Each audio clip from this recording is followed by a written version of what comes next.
అవును. వీడియోస్ ఉన్నాయి. ఏంటి మీకు ఆయనకి ర్యాప్ ఎక్కడ స్టార్ట్ అయింది? సో అంగ్రేజ్ మూవీ అగైన్ ఇద్దరికి డెబ్యూ ప్రాజెక్ట్ అది. అప్పుడు డెబ్యూ ఇద్దరికి. లైక్ ఐ సెడ్ అంగ్రేజ్ లో మా అందరికి అది డెబ్యూ. దాని ముందు ఎవరు ఏం చేయలేరు. అండ్ డాక్టర్ శ్రీకాంత్ ఏంటంటే మాకు ఆ ప్రాజెక్ట్ నుంచి become very close family friends.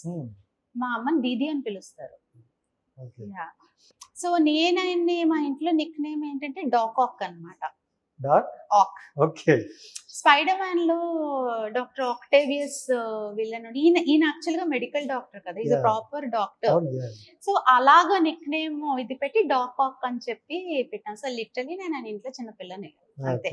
So అలాగా బాగా ఫ్యామిలీ ఫ్రెండ్స్ అయిపోయాం అనమాట ఓవర్ ద ఇయర్స్. అండ్ ఆయన చూసుకుంటే చాలా తక్కువ మందితో ఆయన ఎలా ఉంటారు. అవును, పెద్దగా ఎక్కడైనా మాట్లాడడం అయినా ఆయనకి హార్ట్ కి టచ్ అయితేనే మాట్లాడతారు, లేకపోతే అక్కడ నేను లేట్ అనుకుని వెళ్ళిపోతారు. అవును. సో మీ ఆ పిక్స్ లో కావచ్చు, అంటే ఒక చిన్న పిల్లలాగా. అవును, ఆ పిక్స్ కూడా అలాగే కనిపించారు. అంటే అంగ్రేజ్ తర్వాత I worked in a movie office. ఆయన ఒక మూవీ డైరెక్ట్ చేశారు which we sent to Cannes film festival అది అన్నమాట. అందులో ఆయన డాక్టరే. I also played the role of doctor అన్నమాట. అది రెగ్యులర్ థియేట్రికల్ కమర్షియల్ ఫిల్మ్